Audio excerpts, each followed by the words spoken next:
Bienvenue à Loi Divine, un nouvel épisode avec le Rav Dinovitz. Je voudrais préciser que il rapporte des propos des sages qui sont très intéressants.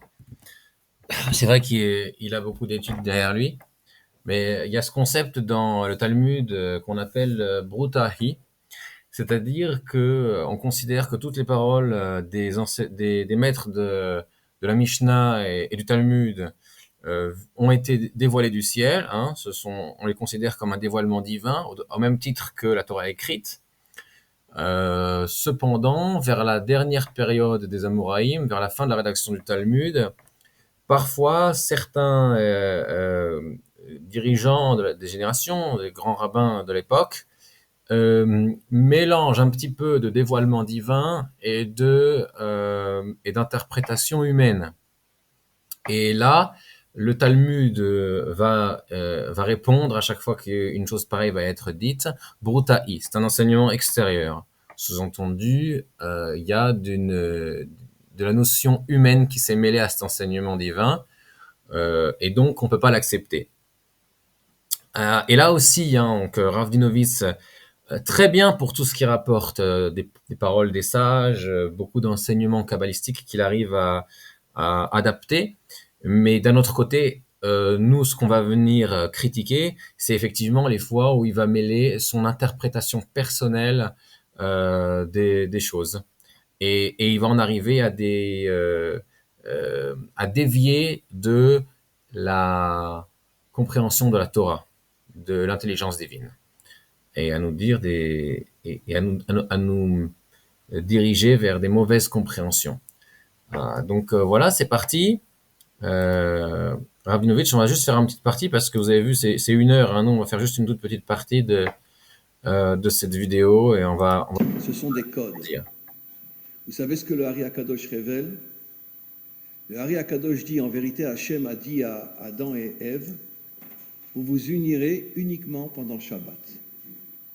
Si vous vous unissez pendant Shabbat, à ce moment-là, l'homme arrivera à découvrir l'intériorité de son épouse, et par le fait qu'il découvrira l'intériorité de son épouse, à ce moment-là, ils auront la force tous les deux de surmonter, Motzei Shabbat, tout le mal qu'il y a dans ce monde.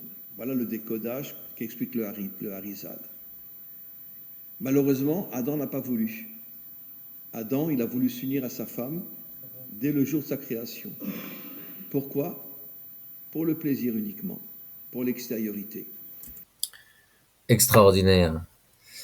Je laisse quand même finir son propos et après je Il réagis. n'a pas pu attendre.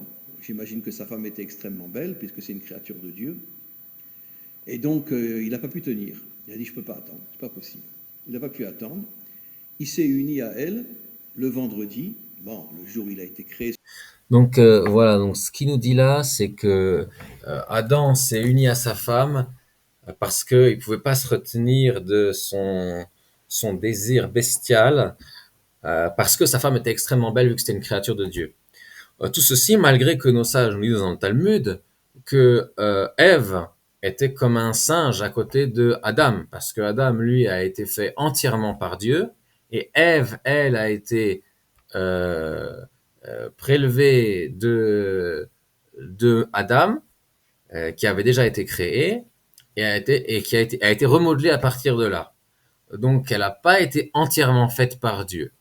Hein, donc, c'est un degré inférieur de connexion au divin qu'elle a dans sa création. Et donc, les sages nous disent que Adam, lui, était d'une beauté sublime, qui rayonnait d'un bout du monde à l'autre, et que Ève était comparée à lui comme un singe est comparé à un homme. Donc apparemment, il devait être beaucoup plus beau qu'elle. Donc c'est elle qui apparemment devait avoir beaucoup plus de désir pour lui. D'ailleurs, ce qui est marqué dans la Torah elle-même, hein, sans avoir besoin d'interprétation, ben, c'est que c'est elle qui a commencé à fauter d'abord et qui a commencé à venir voir son mari. Toute l'allégorie du fruit et de l'arbre, qui a à double sens. Hein. Ça, évidemment, ça a un sens simple, mais ça a également un sens allégorique qui parle de l'union. Et c'est elle qui a entrepris cette démarche. Et lui a refusé d'abord, malgré qu'elle lui a pas apporté le fruit tel quel, mais qu'elle en a pressé du jus, malgré qu'elle a chouiné toute la nuit, elle a pleuré toute la nuit, il a continué à refuser, à refuser, à refuser. Et qu'est-ce qu'il a fait accepter d'en prendre? C'est qu'elle lui a demandé au moment de l'union. Hein, c'est marqué dans la Torah, elle a donné à son mari Bihyoto Ima, lorsqu'il était avec elle, sous-entendu au moment de l'union. Et là, pour les, euh, les shikulim, les raisons qui sont les siennes, et qu'il a pesé, il a jugé que finalement, après, après moult réflexions, que ça valait la peine de le prendre maintenant. Et ce qu'on peut comprendre, c'est qu'il a justifié la, la tendance que son cœur a pris, puisqu'en fait, le fait qu'elle lui ait demandé au moment de l'union, où il était extrêmement attaché à elle, à ce moment-là, et ben en fait, son cœur avait envie de lui faire plaisir, et du coup, il a eu un raisonnement intellectuel qui a été dans le sens plus ou moins de son cœur. C'est ce que j'en ai compris, peut-être que je me trompe à ce moment-là, mais effectivement, si vous regardez les écrits du Harizal, ce qu'il dit, c'est que Adam Harishon a eu une réflexion extrêmement profonde sur l'utilité dans l'avenir, pour son âme, etc., de manger du fruit pour pouvoir faire teshuva, etc. Donc, c'est pas par un raisonnement bestial, euh, par, une, par un instinct bestial, excusez-moi. Et la deuxième chose que je voudrais ajouter, euh, c'est que... Attendez, ça va me revenir, on va l'écouter, puis ça va me revenir. Ce sont des codes, bien sûr. Il s'est uni à elle le vendredi uniquement pour le plaisir. Qu'est-ce qui s'est passé? Ah oui, c'est ça que je voulais dire. Adam et Ève, sur lesquels il est écrit dans la Torah, Velo yidboshashu. Et la traduction qu'on en donne, en général, c'est ils n'avaient pas honte. Mais c'est pas ça qui est marqué. C'est pas marqué au passé Velo itboshashu. C'est marqué Velo yitboshashu, c'est un futur. Ça veut dire ils n'avaient pas de raison d'avoir honte. Et on parle de gens qui étaient à un tel niveau qu'ils se rendaient pas compte qu'ils étaient nus. Ça veut dire que ce qu'ils voyaient, ils avaient effectivement, c'était des prophètes, ils avaient Ruach HaKodesh, et ils ne voyaient en l'autre que l'âme, ils ne voyaient pas le corps.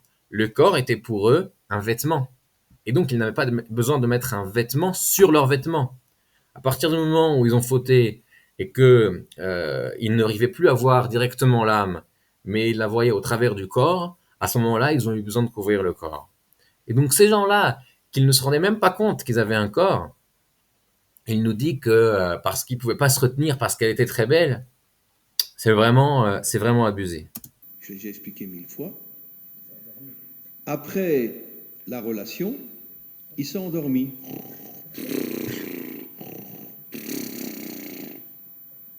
Elle a été tellement choquée, sa femme. Elle a dit, maintenant tu ne me parles pas, tu n'es pas avec moi, tu me caresses pas, tu m'embrasses pas, tu me... Ça veut dire quoi? Tu as fait ton truc et tu t'endors maintenant? Alors je sais pas s'il a vu des trucs pareils écrits dans des écrits. Moi j'ai jamais vu ça écrit nulle part. Je parle pas du fait qu'il s'est endormi, hein, effectivement, c'est marqué qu'il s'est endormi, mais le fait qu'elle a été choquée, alors là, je sais pas d'où il sort ça. Et en tout cas, c'est un fait naturel hein, pour un homme après l'union de s'endormir. Ça demande énormément de force. Et c'est pourquoi, au niveau de la halakha, c'est que l'homme est obligé d'avoir des unions avec sa femme en fonction de ses forces. Alors que la femme, elle, est obligée de se rendre disponible envers son mari pour l'union, quelles que soient euh, quelles que soient les circonstances, puisque elle, ça lui demande aucun effort. Hein. Donc au niveau de la halakha, ça a des conséquences également, cette nature physiologique. Donc il n'y a pas de raison de s'étonner tellement et de lui en vouloir. Elle était tellement choquée, elle s'est levée, elle est partie. Elle a dit, qu'est-ce que c'est ce gros porc-là? Voilà, gros porc. L'homme a été fait d'une façon par Dieu qui s'endort après l'union, qu'il est épuisé et que son cerveau se met en état de veille. Effectivement, la réaction d'après lui de Chava, ça va être que c'est un gros porc. Donc on voit la haine de soi, la haine retournée contre soi-même de certains hommes qui effectivement vont avoir tendance à se considérer comme des gros porcs et pour avoir l'air bien vis-à-vis de la gente féminine, vont dénoncer ce qu'ils trouvent de mal en eux chez les autres hommes, hein, pour s'élever sur les autres. C'est ce qu'on appelle les chevaliers blancs. qui s'endort après une union. Elle a été terriblement choquée et elle a rencontré le plus bel homme de sa vie, Elle est terriblement choquée. Je vois pas pourquoi elle devrait être choquée. Il n'y a pas de quoi être choquée. le serpent. Elle a rencontré Tchad. Nos maîtres disent que c'était un homme d'une beauté tellement inimaginable que quand elle l'a vu, elle est tombée. Alors ça, moi je l'ai pas vu, qui était très beau. Peut-être c'est écrit effectivement. Et je suis étonné parce qu'effectivement, Adam, qui était la création de Dieu lui-même, devrait être plus beau. Donc là, je suis vraiment étonné. Il s'appelle le serpent parce qu'il était rusé. Mais en vérité, ça prouve entre autres qu'il y avait déjà des créatures qui avaient une forme humaine bien avant que Adam et Ève aient des enfants. Tout juste. Puisque le Talmud dit clairement que c'était un homme d'une beauté inimaginable, elle a craqué devant lui.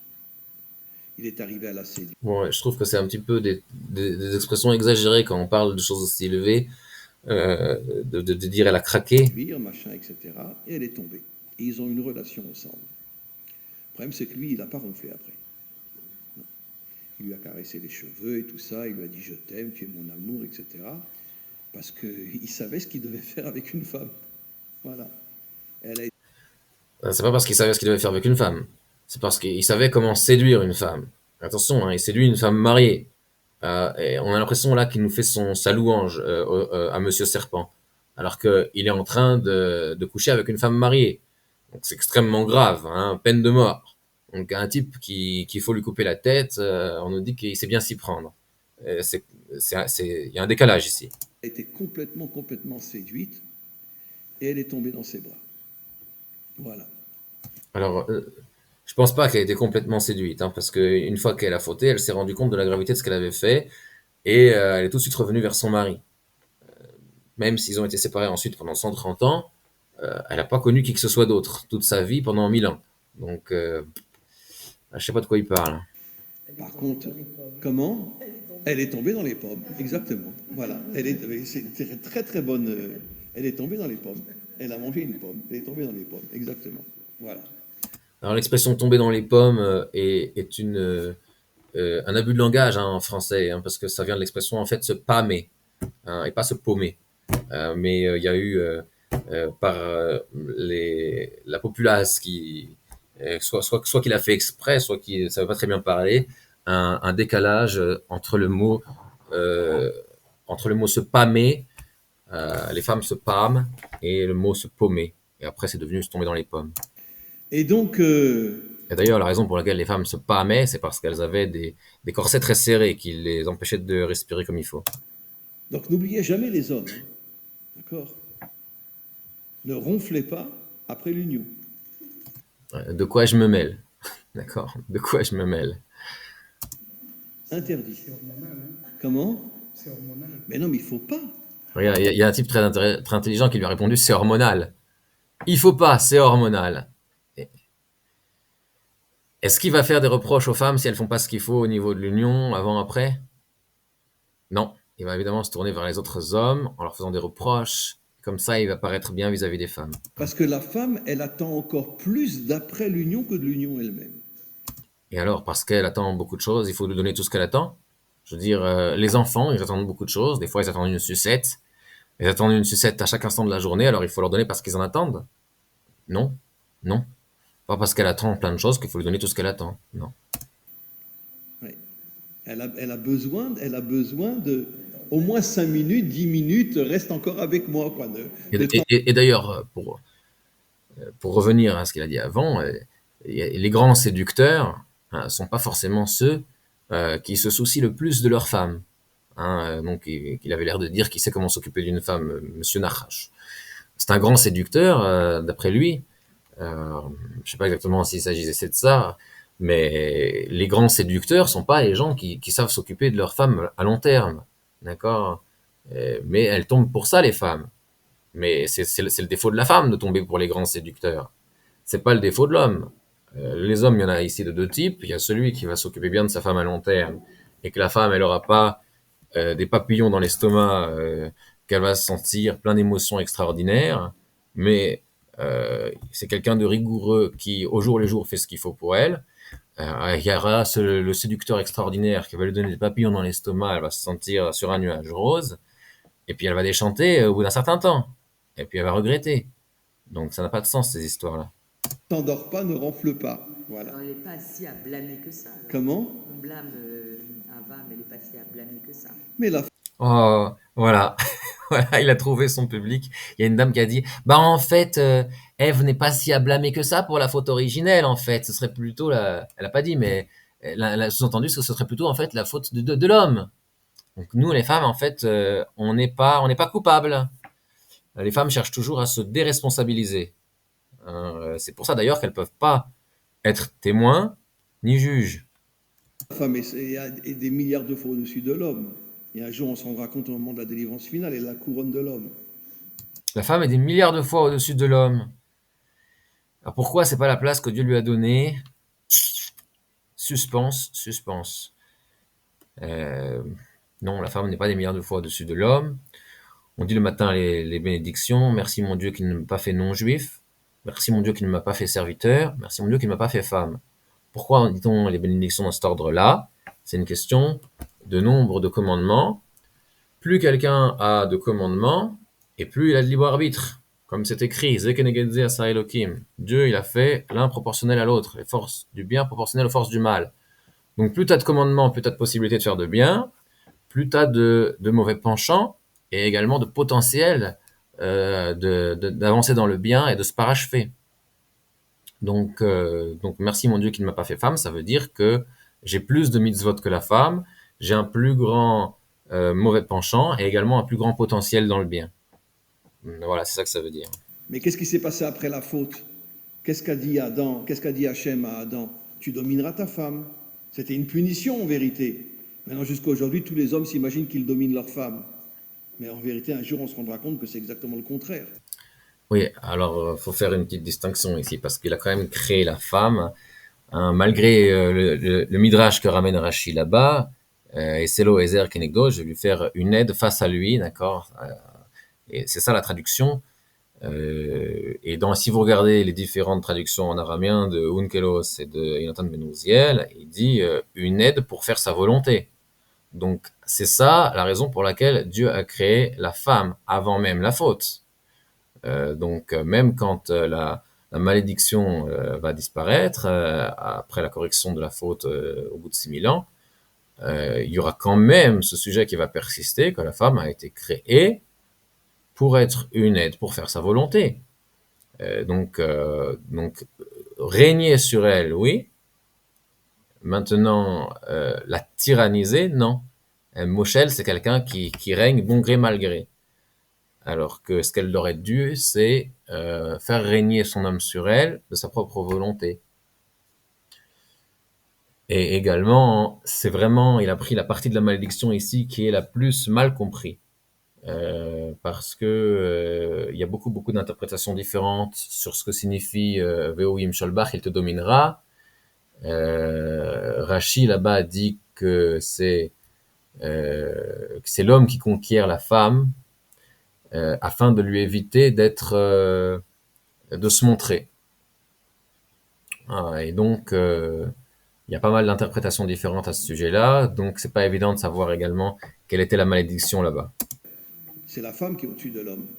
Mais ça, on s'en rendra compte grâce au Mashiach. Alors maintenant, La femme est au-dessus de l'homme. C'est la conclusion. Donc, ça mène droit au divorce, ce genre d'enseignement-là, parce que à partir du moment où on dit à la femme, tu es au-dessus de l'homme, tu vaux mieux que ton mari, si jamais elle se sent pas bien et que, comme toutes les fois où les femmes se sentent pas bien, elles considèrent que c'est la faute de leur mari, comme c'est marqué dans la Torah, Havali Banim, Rachel se tourne vers Yaakov, Rachel, la tzadika, la mère du peuple juif, hein. Et malgré tout, la nature est la nature, et Dieu nous le révèle dans la Torah. Elle se tourne vers son mari, Yaakov Avinu, notre père, et elle lui dit, donne-moi des enfants. Sous-entendu, si j'ai pas d'enfants, c'est ta faute. Et là, à juste titre, si ce n'était Rachel, ça aurait été à juste titre, d'accord. Yaakov, notre père, s'énerve sur elle, il lui dit, c'est pas moi Dieu, je suis pas à la place de Dieu. Je suis pas le responsable que t'arrives pas à avoir des enfants.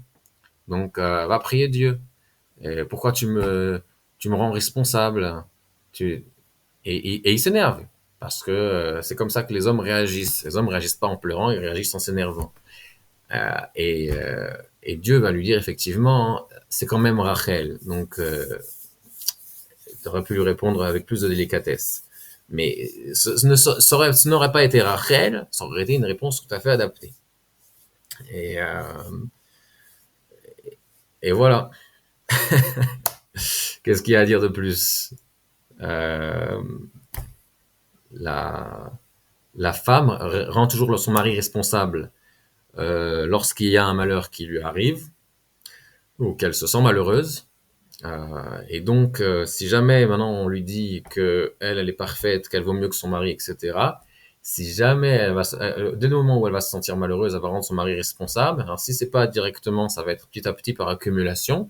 Et après, elle va dire mais j'ai pas à supporter un type qui me rend malheureuse. Et donc je vais divorcer. Je vais à la rabbanoute. Et elle se rendra pas compte qu'elle est dans l'erreur totale. Donc ça, c'est des conseils, des enseignements qui mènent au divorce et que nous décrions et que nous dénonçons de toutes nos forces. Voilà. J'espère que ça vous a plu. Mettez ce que vous en pensez dans les commentaires et à la prochaine fois.